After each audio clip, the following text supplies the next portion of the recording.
Tangan pedang pasukan muslimin berdenting melawan Imperium Romawi.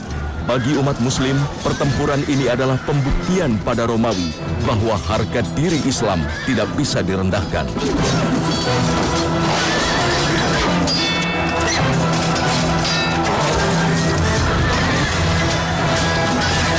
Di bawah komando Khalifah Harun ar-Rasyid, pasukan muslimin dengan gagah berani mengalahkan pasukan Romawi.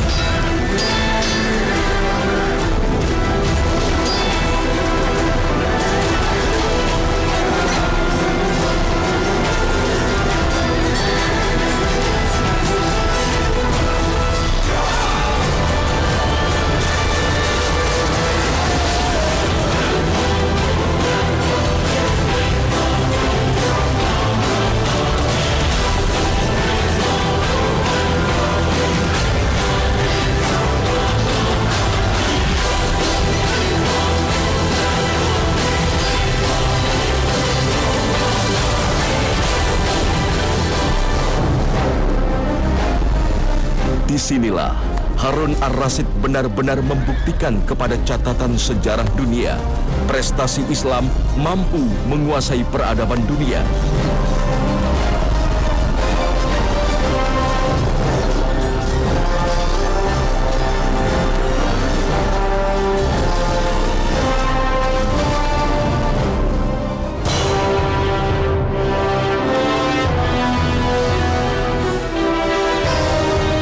Mengherankan, Islam mampu tumbuh besar di tangan seorang Harun ar-Rasyid. Sebab ia lahir dan tumbuh dengan latar belakang pendidikan yang mumpuni yang diberikan oleh keluarga besarnya, keluarga Bani Abbasiyah.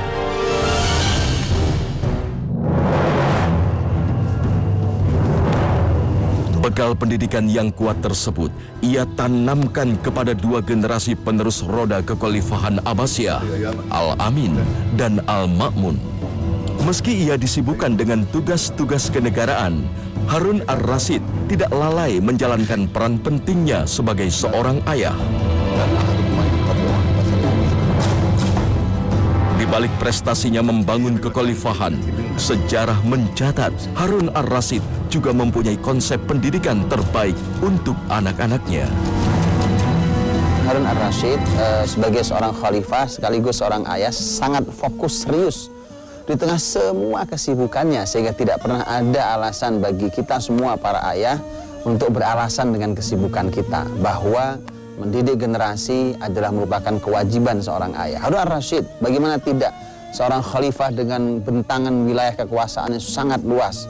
Ya, kalau kita konversi dengan negara, puluhan negara ada hari ini ada di bawah kekuasaan Harun ar-Rasyid, tapi tidak ada alasan untuk dia tidak menyiapkan generasi berikutnya.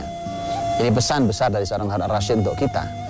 Seperti itu pun ketika Harun ar-Rasyid menyerahkan pendidikan anaknya kepada seorang guru, dia tidak menyerahkan begitu saja. Bahkan dia memberikan pesan, bahkan membuatkan sebuah kurikulum. Beginilah anak saya, tolong dididik. Bukan seperti orang tua yang hadir kemudian seperti membuang anaknya ke sekolah. Bukan mendidiknya, membuang anaknya ke sekolah. Karena setelah itu orang tua tidak mau peduli. Dia tidak tahu menahu tentang kurikulumnya, tidak tahu menahu tentang gurunya, tidak tahu menahu dengan apa yang terjadi di sekolahnya, dengan pengajarannya, pendidikannya. Adalah Muhammad Al-Amin dan Abdullah Al-Ma'mun, dua keturunan Harun ar-Rasyid yang dikenal sejarah sebagai pewaris tahta dinasti Abbasiyah. Al-Amin dan Al-Ma'mun lahir di tahun yang sama, tahun 170 Hijriah, dari dua rahim ibu yang berbeda. Al-Ma'mun yang lahir beberapa bulan lebih dulu adalah anak dari seorang mantan budak Persia yang bekerja di istana Abbasiyah.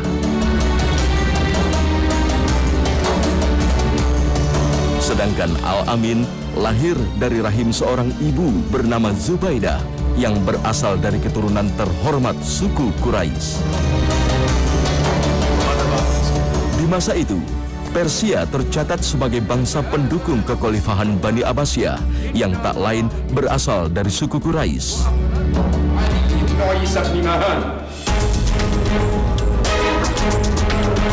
Dengan dua latar belakang yang berbeda inilah, kelak Al-Amin dan Al-Ma'mun memiliki dua karakter yang berbeda. Meski berbeda, Al-Amin dan Al-Ma'mun tercatat hidup dalam persaudaraan yang terbina dengan sangat baik. Ayah mereka tak sedikit pun membedakan kasih sayang kepada keduanya.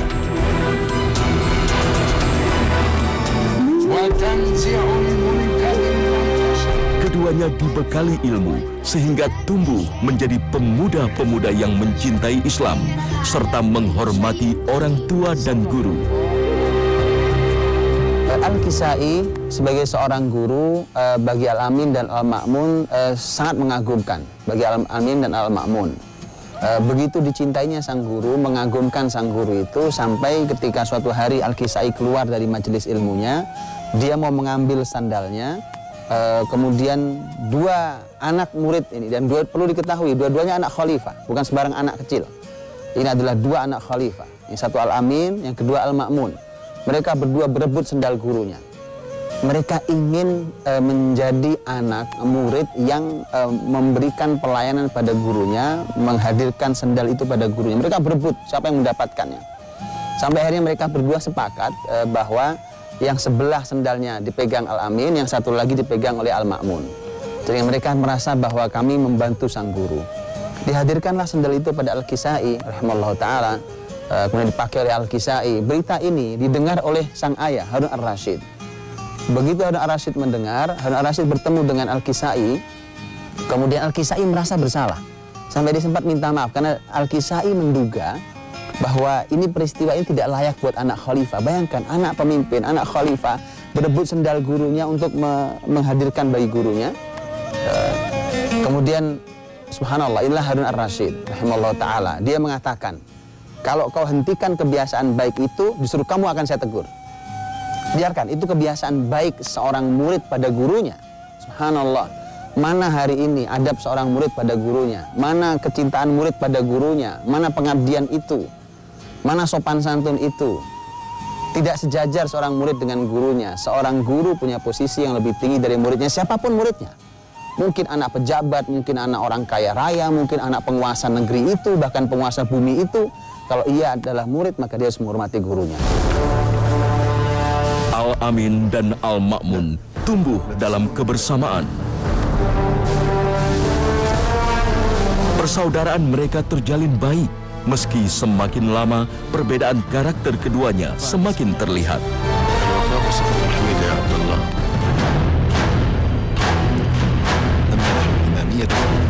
Sejarah mencatat, Al-Ma'mun memiliki tingkat kedewasaan yang lebih tinggi dibanding Al-Amin.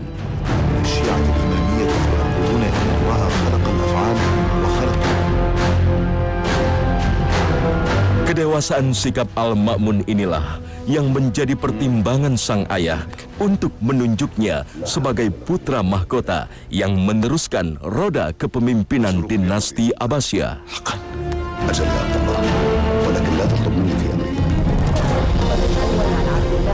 Namun, niat sang ayah menunjuk Al-Ma'mun mendapat protes dari ibu Al-Amin yang merasa anaknya lebih pantas mewarisi kekhalifahan. Hingga akhirnya, sang ayah memutuskan untuk menguji keduanya guna membuktikan siapa yang pantas menduduki kursi kekhalifahan. Harun Ar-Rasyid duduk bersama istrinya, kata Harun, mari kita panggil satu persatu anak kita. Yang pertama dipanggil adalah Al-Ma'mun, karena Harun Ar-Rasyid lebih suka dengan Al-Ma'mun. Dipanggillah Al-Ma'mun. Al-Ma'mun datang, berdiri di pintu. Dia berdiri lama, menunduk kepalanya dengan sangat hormat. Bapak ibunya duduk di dalam. Tidak masuk kecuali setelah diizinkan. Begitu diizinkan, setelah berdiri lama, menunduk kepalanya, diizinkan baru dia masuk.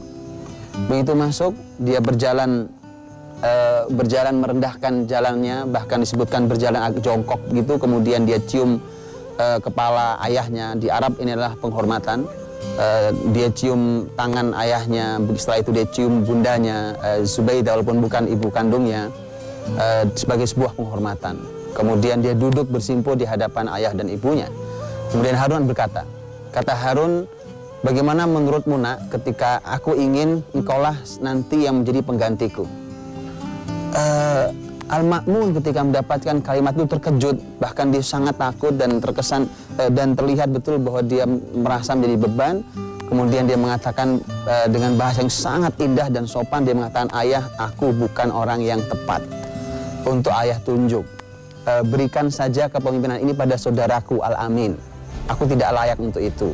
Dalam dialog yang bahasanya sangat indah diuntai oleh seorang Al-Ma'mun, Al-Ma'mun kemudian diizinkan untuk pergi dan dia pun pergi.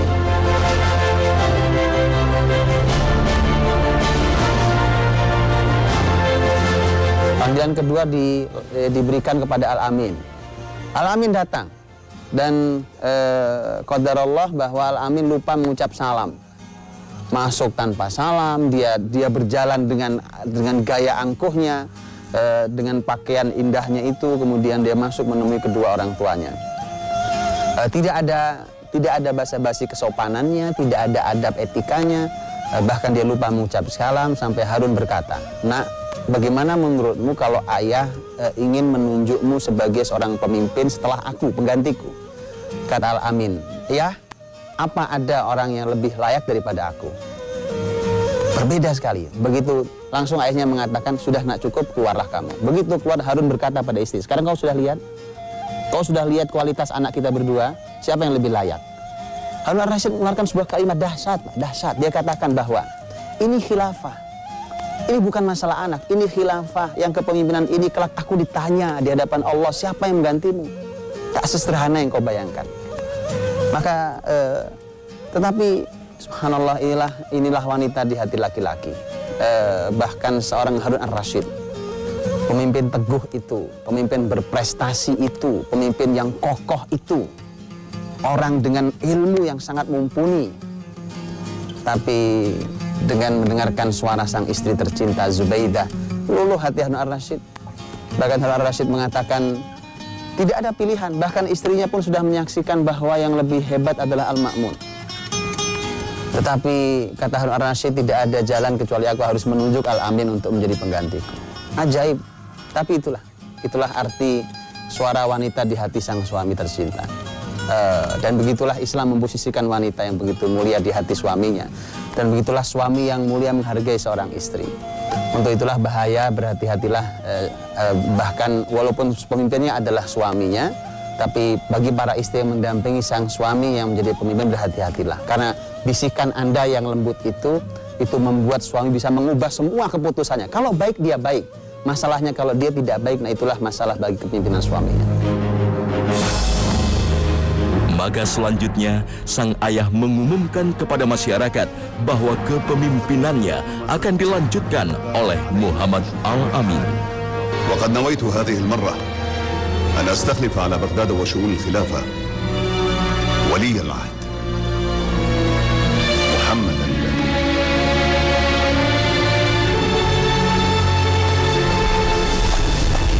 كن على قدر ما أوليتك به. أرجو أن أكون عند حسن ظن أمير المؤمنين. إن شاء الله. اتركوني مساء.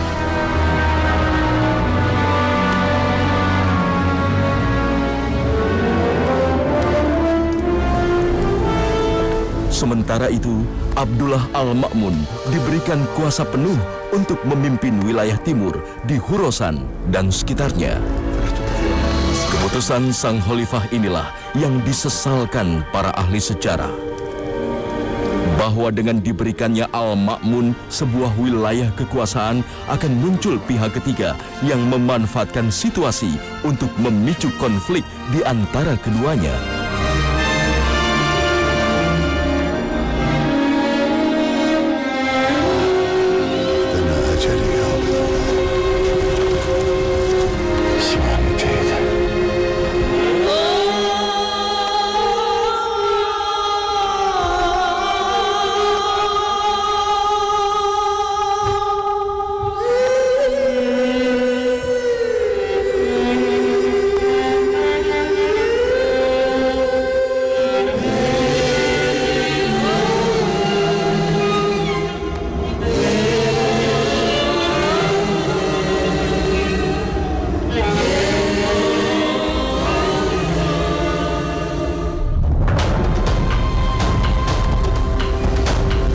wafatnya sang ayah, kekuasaan seketika beralih ke pundak Al-Amin. Sementara itu Al-Ma'mun mengikuti wasiat sang ayah agar memimpin wilayah timur.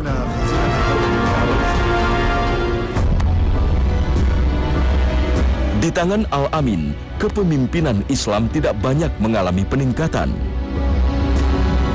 Al-Amin tercatat hanya meneruskan kinerja sang ayah tanpa ada perluasan wilayah ataupun perbaikan di masanya.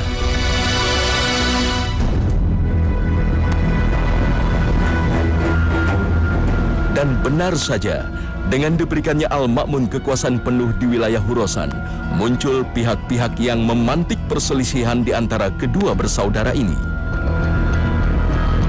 Dengan mengusung isu perbedaan kesukuan, pihak-pihak yang hendak mengambil keuntungan mempengaruhi Al-Amin dan Al-Ma'mun.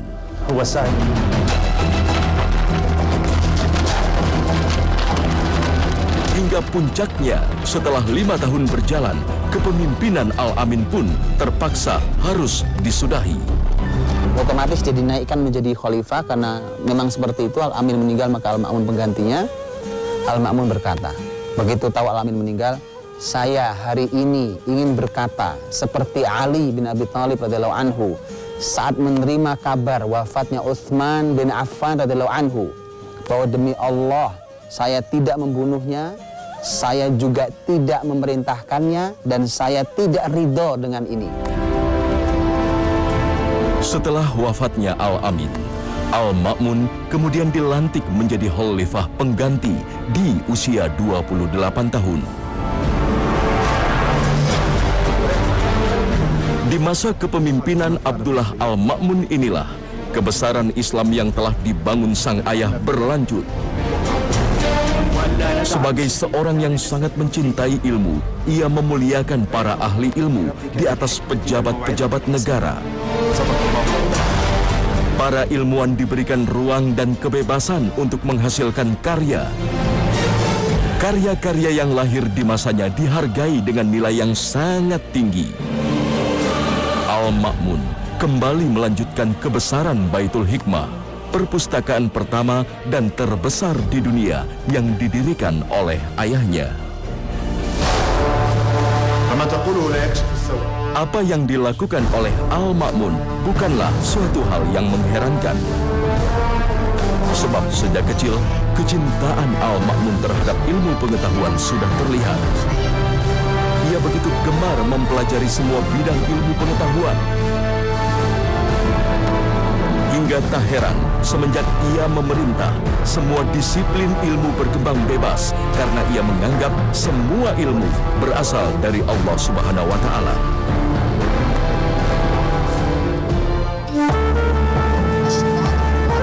Al-Ma'mun juga membuat majelis ilmu untuk mendiskusikan ilmu dari berbagai bidang secara terbuka. Inilah yang menyebabkan berkembangnya ilmu secara bebas tanpa batas. Hingga tanpa disadari Al-Ma'mun, berbagai sekte dan aliran yang dinilai menyesatkan bebas berkembang di masanya.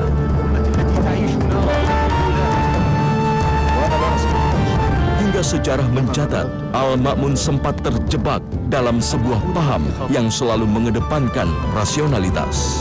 Walaupun akhirnya pemahaman Al-Ma'mun dapat kembali diluruskan oleh seorang ulama. Masalah di Al-Ma'mun adalah Al-Ma'mun itu ingin menyatukan negara sampai hal-hal yang kecil, yang furu'iyat. Dia berpendapat bahwa hal yang kecil pun harus disatukan, tidak boleh sendiri-sendiri. Masalahnya adalah ini tidak tepat. Kalau urusan besar, yang disebut oleh para ulama dengan bahasa ma ta'ummu bihil balwa, yaitu hal-hal yang menjadi kepentingan umum yang merata di masyarakat, ya negara harus ikut campur hal itu, karena apalagi ketika itu adalah wilayah yang rawan konflik. Tapi hal yang kecil di masyarakat biarkan, bahkan berbeda tidak ada masalah, karena masyarakat juga harus belajar dewasa dan masyarakat pun bisa menyikapi hal yang kecil asal bukan hal yang besar. Seperti yang terjadi pada ayahnya harusnya. Harun ar-Rasyid pernah menemui Imam Malik rahimahullah dan meminta agar madhab satu negara saat itu disatukan dengan kitab Muwatta, tapi Imam Malik mengatakan tidak. Karena setiap para sahabat Nabi bertebaran di berbagai kota, berbagai negeri, mereka masing-masing beristihad dan mereka semua benar, kata Imam Malik rahimahullah. Sehingga jangan paksakan kitab saya ini menjadi satu madhab yang kemudian memberangus yang lain, tidak. Itu kelapangan hati seorang ulama dengan ilmunya. Tapi ketika sampai di Al-Ma'mun ingin semua disatukan.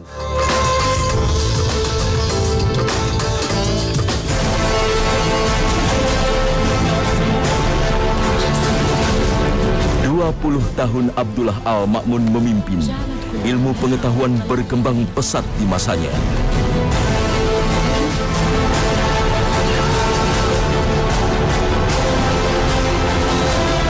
Bahkan sumber ilmu dari kerajaan Bizantium berhasil diminta secara baik-baik oleh Khalifah Al-Ma'mun setelah mereka berhasil ditaklukkan oleh pasukan muslimin. Tak ada penjarahan intelektual seperti yang dilakukan peradaban barat ketika menguasai dunia Islam. Perkembangan ilmu pengetahuan di berbagai bidang itulah yang kemudian menyihir kota Baghdad menjadi kota peradaban nomor 1 di dunia. Orang-orang dari berbagai penjuru dunia menjadikan Baghdad sebagai destinasi mereka menuntut ilmu. Ilmuwan-ilmuwan ternama lahir di masanya. Disinilah, di tangan Khalifah Al-Ma'mun, Islam berada di puncak kejayaan setelah mula peradaban dibangun ayahnya, Harun Ar-Rasyid.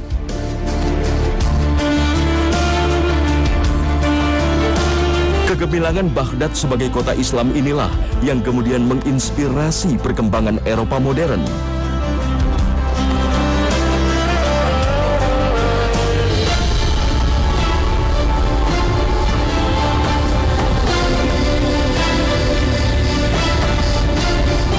Khalifah Al-Ma'mun wafat tahun 218 Hijriah di usia 48 tahun.